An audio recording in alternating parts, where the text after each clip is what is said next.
Hello, welcome back to Pints and Plot Twists, where great fiction meets great beer. I'm Julia, and today we're talking vacation books. If you're like me, you pack your books before you pack your bags. We need to know how much space we have left after the books take up all the rest of the space. I also tend to pack a whole bunch of physical books into my backpack because I'm a glutton for punishment and I want to carry heavy hardcovers around. I don't know. I love a physical book. I prefer it to a digital book. I prefer it to an audio book. So yeah, we're going to be carrying a lot of books around on this vacation. I'm going down south, getting out of this cold Canadian winter. So in order to get in the mood, I have got this delicious, this is such a good beer. It's called an Ion Cannon. It's from Halo Brewing in Toronto as well. And it is a lime jalapeno pineapple gose, and so it's got a little bit of saltiness to it, but it has a good hit of lime and that tiny bit of pineapple, and then just at the end it's got like a little touch of the jalapeno spice. So this is my get in the mood for vacation kind of beer. I'm really excited to be drinking it because it is a personal favorite. Not that I can find it very often because I don't live in Toronto. So some ASMR. Get into this.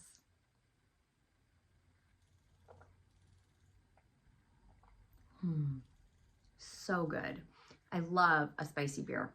Not too spicy because I am a spice wimp, but a little touch of jalapeno, a little touch of habanero. I love it in beer. So good.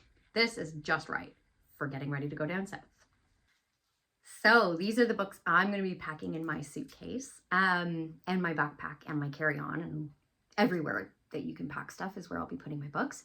But the first 5 are a mix of genres, and then the latter 5 are more horror. And once we talk about what I'm going to be bringing, I'm also going to make some recommendations of things that I've read that you might want to bring on vacation. These are the things I recommend to my friends when they're going on vacation. They're always asking, Julia, what should I read? Because I'm kind of the book person of my crew, which I'm sure you're all very familiar with.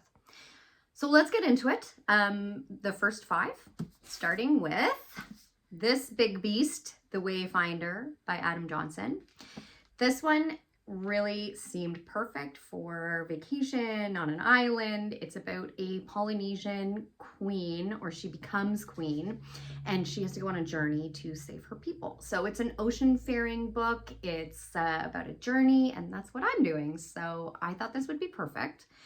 It is a chonky beast. It doesn't look too big, but it is actually over 700 pages. It's got very thin paper, so it's quite heavy too. But my girlfriend and I decided we were going to buddy read this for February. So wish us luck. This might take half my vacation to read, but that's okay. We're going to go with it anyways and hope for the best.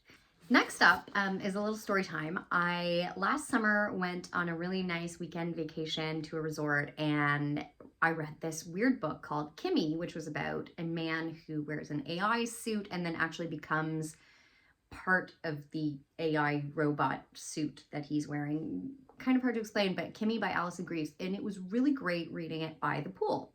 So I'm going to try and recreate that success with Anibot, which is about a robot sort of girlfriend, a robot that's built to be a girlfriend who becomes sentient. If you've seen that movie Companion, I don't know if there's a connection, but sounds very much like the movie Companion, which I really enjoyed. So very much looking forward to this one. Also, pink covers. We are a fan. Yes, we like pink covers around here.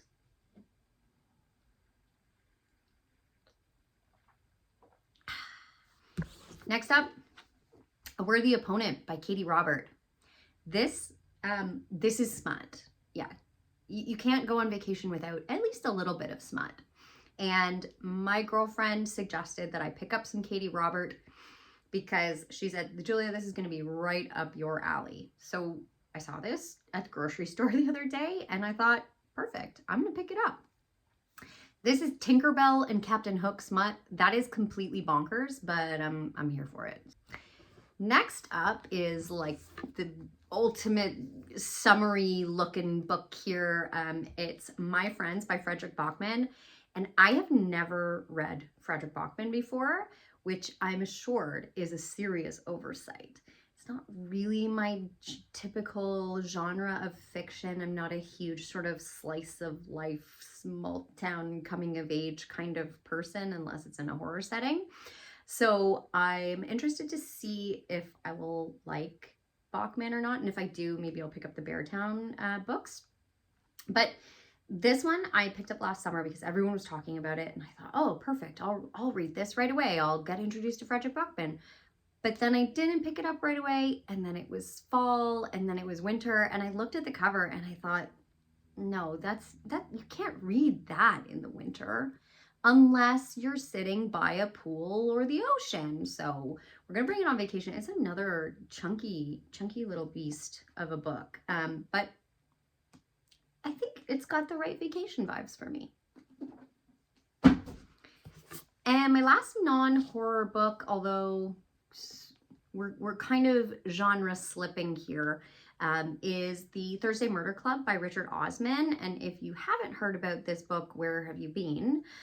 They just made a movie on Netflix, which I'm told it was not very good, but that's okay. The book apparently is very good. So it's a mystery about 4 retired friends who like to get together and talk about cold cases and solve cases. So classic sort of mystery trope, but I understand this one's infused with a lot of humor, which I think is perfect for vacation. But my copy has a little bendy in it, which makes me sad. It's too bad. We'll iron it out in the suitcase. And as I said, the next 5 are horror, but this one, nah, I might be cheating calling it horror, but it's Not Quite Dead Yet by Holly Jackson, and it's actually more of a thriller. But that's okay. It's my video. I can decide what I want to call things. So Not Quite Dead Yet by Holly Jackson is a thriller. It's about a woman who gets attacked, and then I guess she has an aneurysm in her brain that is going to kill her in 7 days. So what she does with her last 7 days is she decides she's going to figure out who killed her. So she gets to find her own murderer. I've never read Holly Jackson before, but I've heard this one recommended so many times, and it was on sale for 50% off at Indigo over the holidays. So that was amazing. So here we have it. So I think a thriller's a great thing to bring on vacation, and we'll see if I get to it because it's another not so small book. Next up for me, I'm a freaky weirdo, and so a vacation just would not be a vacation without a slasher. So I love to bring a slasher with me on vacation. I really have a lot of fun with them while I'm away. They're so light and fun, and usually there's terrible people that do terrible things, and then they get killed in extremely creative ways. So that's what I love to read when I'm sitting by the pool. So I picked up Brian McCauley's Curse of the Reaper over the holidays. I'm very excited to get into this because I just read Brian McCauley's latest book called Breathe In, Bleed Out, which is a slasher set at a yoga retreat.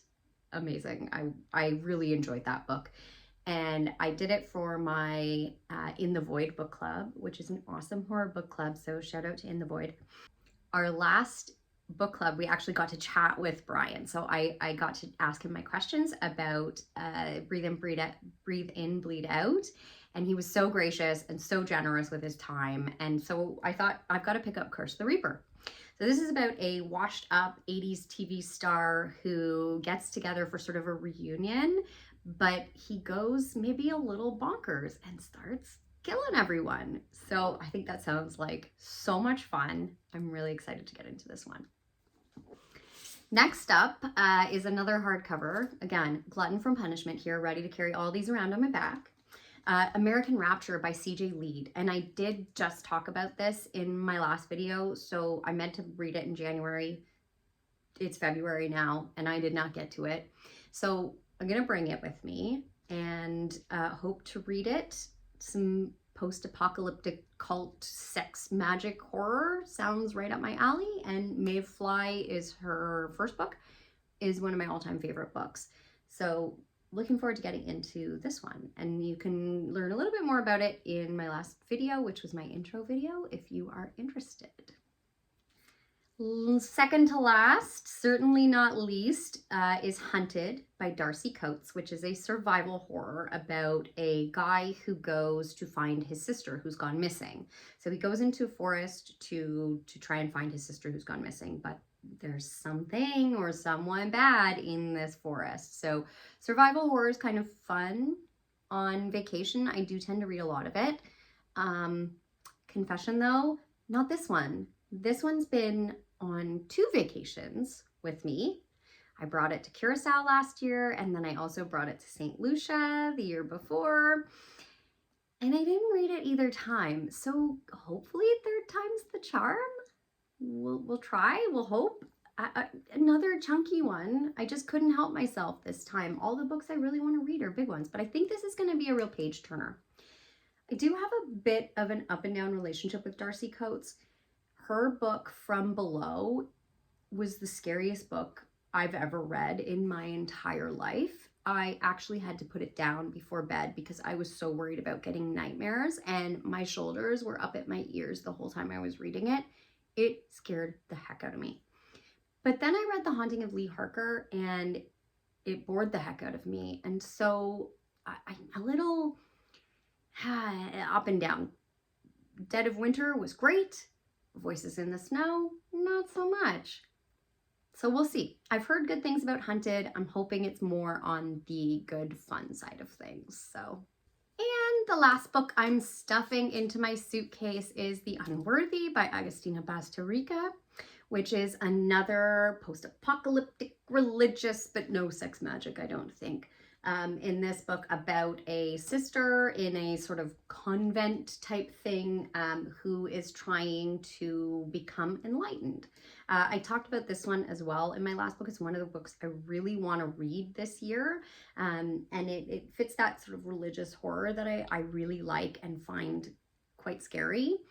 So Tender as the Flesh is her other book. I said it before, I will say it again. If you have not read Tender as the Flesh and you like horror, or even just sort of leaning towards horror, or even dystopian books, it's such a good choice. The world building is unreal, and there are twists and turns that you would not believe. So do check that one out, or check this one out first. But we also love the cover. We love the cover. It kind of matches the Tender as the Flesh cover, so I'm happy with it. And those are the books that I am going to be slamming into my suitcase. So next up are books that I've already read. On vacation, I have the time, I have the mental capacity. I really don't want to reread books when I'm on vacation. I want to try something new. So I'm going to go through a few things that I like to recommend to people when they ask me what I bring on vacation. So the first book that I often recommend to people going on vacation, often somewhere warmer, not necessarily sort of a walking tour through Europe, but someone going on a beach vacation that has the time to read, is The 7 Husbands of Evelyn Hugo by Taylor Jenkins Reid. It's my favorite Taylor Jenkins Reid, hands down. It's the only one I've actually really enjoyed from her. I'm not a huge fan, but this one is phenomenal. It really builds this incredibly rich character, and she's so interesting, and then the story really comes together in such a beautiful way at the end. I actually don't even have my copy of it with me right now because I lent it out to a friend who is taking it on vacation. But 7 Husbands of Evelyn Hugo is always one I recommend. It has quite a lot of meat to the story. If you're looking for something maybe a little bit lighter and you do like Taylor Jenkins Reid, her latest book, Atmosphere, is also a good vacation choice. A little lighter, fluffier, cuter romance, but I didn't love it. So maybe it's more up your alley. Next up is a similar sort of genre in kind of a lit fic romance-ish type book. And it's The 3 Lives of Kate Kay by Kate Fagan. This one I actually read in Curacao last year and quite enjoyed it. It was very cute, it was very sweet, and it's very similar to the sort of Taylor Jenkins Reid style of storytelling. But it's about an author who is telling her life story of sort of her 3 personalities that she's been throughout her life in the form of a book. And so there's excerpts from people who knew her throughout her different stages of life. And it all comes full circle in the end, of course. Some of the storytelling from the beginning ends up in the end. And there's a nice little love story involved in it. And I quite enjoyed it. It was a very nice book. Next up, these are older books, but they are classics for a reason. The Bridgerton books. You cannot go wrong bringing these on vacation. They are so fun. They are so silly. They're goofy. This is the second book in the series. The Duke and I is the first. Again, I don't have it because I've lent it out to someone to bring on vacation. So it must be vacation season for all of us because half my books are off my shelf. But this is the second one. It's called An Offer from a Gentleman, and it's Cinderella. It is so silly and so fun, and I just loved this series. They were so ridiculous, but also kind of steamy. So if you're going on a couple's vacation, you need something to read, might be a great choice. And you can bring any of them, though I do recommend reading them in order just so you don't spoil anything. I mean, you kind of know what's going to happen in all of them. If you are interested in dabbling a little bit into the sci-fi world of things, the Murderbot Diaries are not a bad option to bring on vacation. This is the first of a few volumes that actually combines two stories together. So there's actually two little novella novels in here, volume 1 and volume 2. They're a lot of fun. They're sort of light on the sci-fi side of things, but they're about an AI bot that starts becoming sentient, and he actually breaks through some of the coding that keeps him very controlled, and so he becomes independent. Murderbot's kind of silly. He's television obsessed, and he sees the world very sardonically, so quite an enjoyable read. Something fun and light to pick up while you're on vacation. Boy, have I got some recommendations for you. I would bring anything Nat Cassidy writes on vacation. I love Nat Cassidy's books. They are so incredibly good. They will completely transport you from where you are into this world. His writing is incredible. His characters are so strong, and he really knows how to write women, which is not the easiest thing in the world to do if you don't have that experience. So anything Nat Cassidy writes, but particularly I would recommend When the Wolf Comes Home. It's about a woman who rescues this young boy from a monster, a beast, and then they go on the run to escape from this beast. But not everything is what it seems in this book. And this struggling young actress, she was such a good character. I really loved it. I read this one on the dock at my cottage last summer, and it was such a perfect thing to read because I could while away hours on the dock with this book, and it was like no time at all had passed. So it was really enjoyable. But Nestlings is a great choice. Mary is also a great choice. Mary is about a woman who's going through menopause, and she starts seeing herself in the mirror. Her face starts melting off and she turns into a skeleton, but nobody will take her seriously. She moves back home with her aunt and things turn very, very dark. It's so well written, just like When the Wolf Comes Home, just like Nestlings. And he has, Nat Cassidy has a new story collection coming out that features my all-time favorite novella. It's called Rest Stop. That's in this new collection that's coming out soon, and I'm definitely going to be reading that on the dock this summer. My last two recommendations are vacation horror. So the first one is The Ruins by Scott Smith, which is about a group of young adults who go on a trip to Mexico, and they are brought out to these ancient Mayan ruins in search of their friend's brother who's gone missing at these ruins.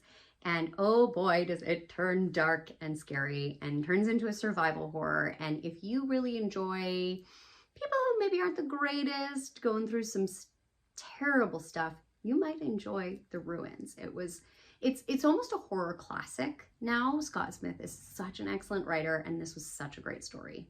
And last but certainly not least is my current favorite David Sodergren book. David Sodergren books are so fun, such good slasher style books. But this one is called The Forgotten Island, and it is about a group of young adults who go to Thailand to vacation. And oh, are they the worst people ever? And oh, do you really enjoy the creative kill scenes? They get stranded on a boat and find this forgotten island with this sort of half torn down resort on it. And there are some strange things going on at this resort. And the kill scenes in this are out of this world, and the characters are the worst. So when they die, it's almost celebratory, you know, it's so much fun. You're just like, thank God I don't have to read about that a-hole anymore. So another great choice. I'm looking forward to reading more of David Sodergren's because he really is very creative. I don't think he's the best writer I've ever read, but I very much enjoyed The Forgotten Island, and the ending was great. So it won't let you down. So those are my vacation picks. That's what I'm bringing, what you might want to bring. Let me know what your favorite vacation book is, what kind of books you like to bring on vacation, how you like to bring your books on vacation. Do you bring your Kobo? So I am going to sign off now, but I will see you on the other side of my vacation with a little bit more of a tan and a few more beers in me. In the meantime, I'm going to go finish my delicious jalapeno lime pineapple beer, and I'm going to go stick some of these books in my bag because I got to pack up and go. I will see you all in the next chapter. Thank you so much for watching. Cheers.